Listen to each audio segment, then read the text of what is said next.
Hello बच्चों, आप कैसे हैं? आशा है आप स्वस्थ होंगे और अपनी पढ़ाई पर ध्यान दे रहे होंगे। आज मैं आपको विराम चिन्ह के प्रयोग के विषय में बताऊंगी कि विराम चिन्ह क्या होते हैं और इनका प्रयोग किस प्रकार किया जाता है और क्यों किया जाता है।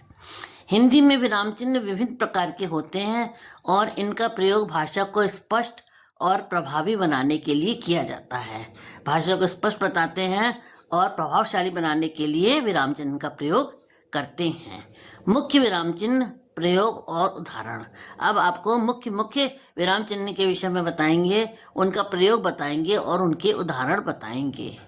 पूर्ण विराम, जैसा कि आप कोष्ठक में देख रहे हैं, एक लाइन खींची हुई है, इसको पूर्ण विराम कहते हैं। इसका प्रयोग कब करते हैं?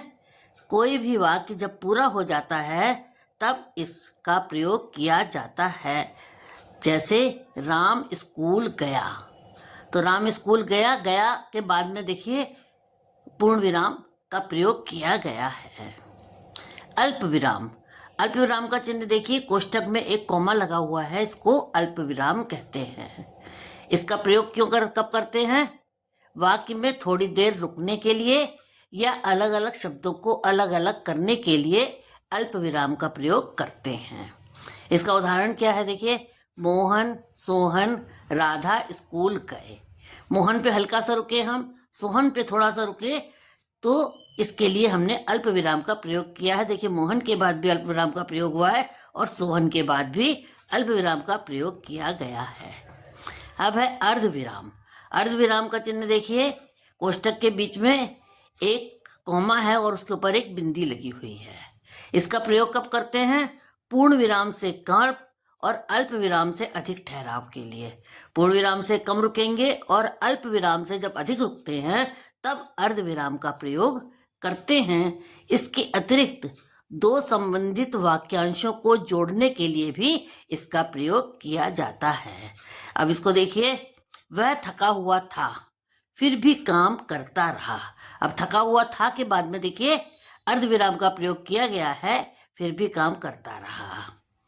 प्रश्नवाचक चिन्ह, अब इसका प्रश्न इसका देखिए कोष्ठक के अंदर किस प्रकार से ये चिन्ह लगा हुआ है प्रश्नवाचक का। इसका प्रयोग सवाल पूछने वाले वाक्य के अंत में किया जाता है। जब कोई क्वेश्चन पूछा जाता है तो उस वाक्य के अंत में इस प्रश्नवाचक चिन्ह का प्रयोग किया जाता है। इसका उदाहरण क्या है? क्या तुमने अपना होमवर्क पूरा किया? प्रश्न पूछा जा रहा है कि क्या तुमने अपना होमवर्क पूरा कर लिया, तो उसके लिए देखिए प्रश्नवाचक चिन्ह का प्रयोग किया गया है। विस्मयादि बोधक चिन्ह, अब कोष्ठक में देखिए किस प्रकार लगा हुआ है, एक लाइन है और नीचे छोटी सी बिंदी लगी हुई है, इसको विस्मयादि बोधक चिन्ह कहते हैं। इसका प्रयोग कब करते हैं? आश्चर्य, भावनाओं या उत्साह को व्यक्त करने में। जब कहीं कुछ आश्चर्य होता है या कोई भावना व्यक्त की जाती है, उसमें विस्मयादि बोधक चिन्ह का प्रयोग किया जाता है।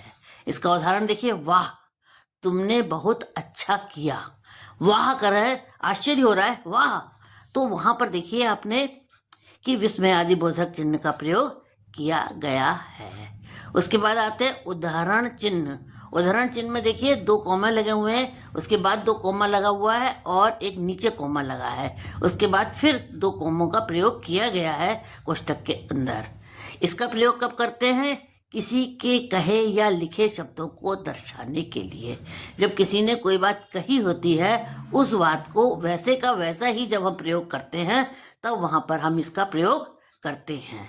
जैसे शिक्षक ने कहा मेहनत का फल मीठा होता है। शिक्षक ने कहा के बाद कॉमा लगा हुआ है, फिर मेहनत का फल मीठा होता है, इसको हमने कॉमा के अंदर रखा हुआ है, इसको इन्वर्टेड कॉमा कहते हैं। द्विबिंदु, द्विबिंदु का निशान देखिए, कोष्ठक के अंदर दो बिंदी लगी हुई हैं। इसका प्रयोग कब करते हैं? सूची या संवाद से पहले। कोई सूची बनाते हैं या कोई बात कही जाती है, उससे पहले इसका प्रयोग किया जाता है। उदाहरण, उसके पास 3 वस्त्र हैं।